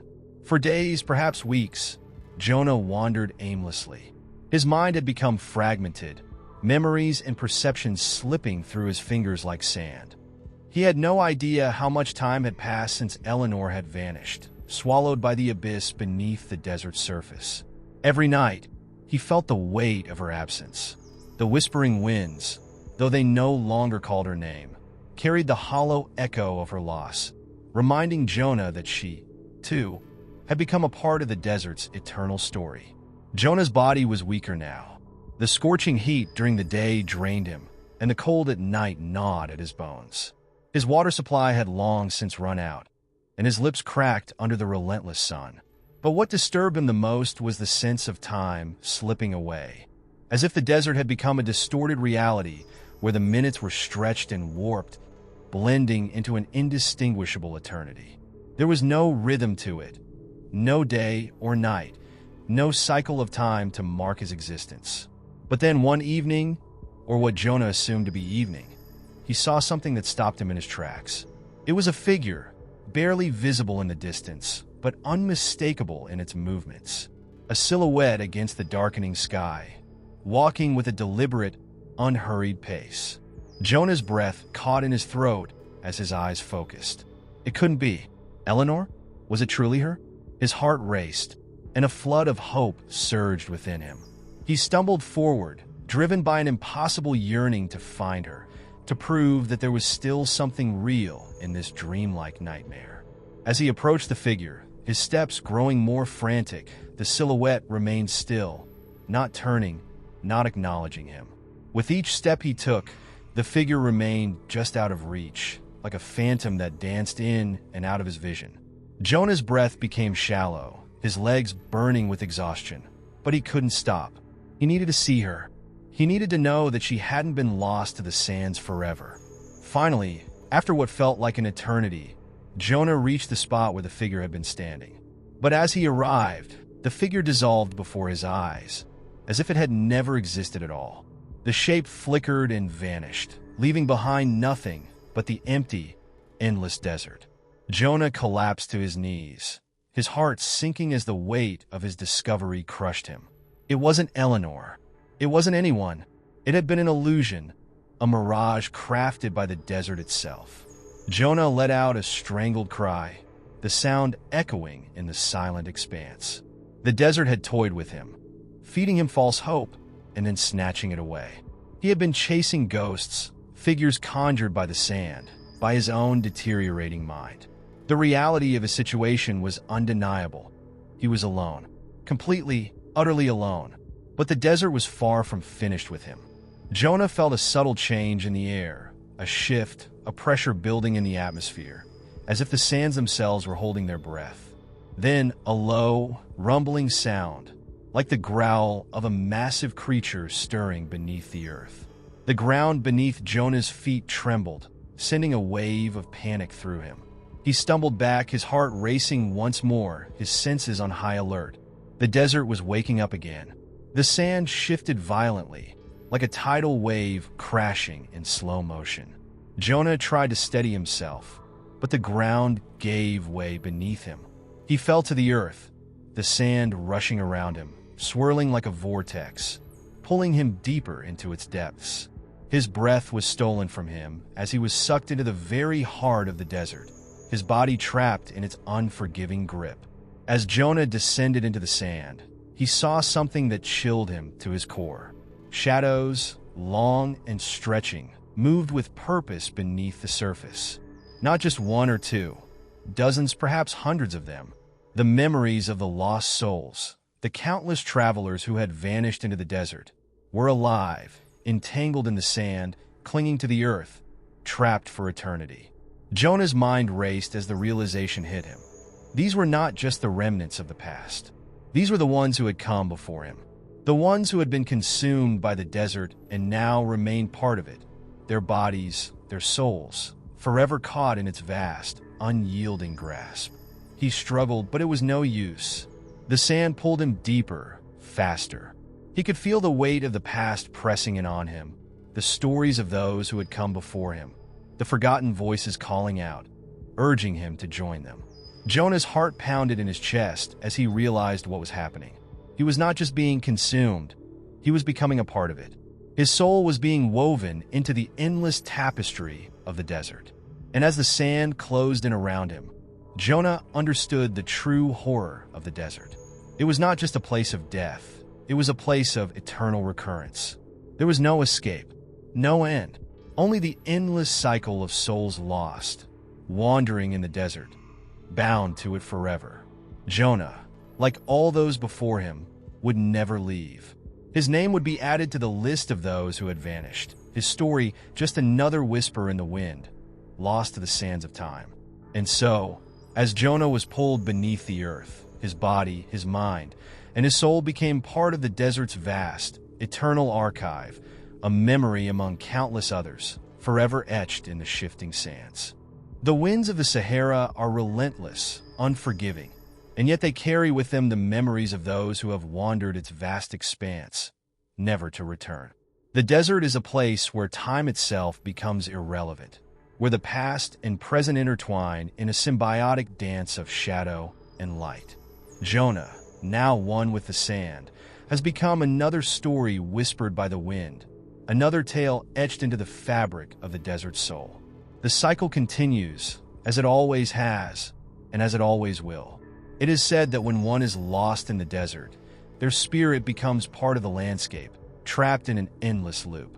The stories of those who disappear fade into oblivion, and the wind picks them up, scattering them across the dunes, where they are swallowed by the earth, consumed by time. Jonah, once an individual with a name, now fades into the anonymity of the desert's great expanse. His soul is no longer his own. It is bound to the land, a part of the countless others who have perished in the same place, under the same sky. The desert is alive, but not in the way one might expect.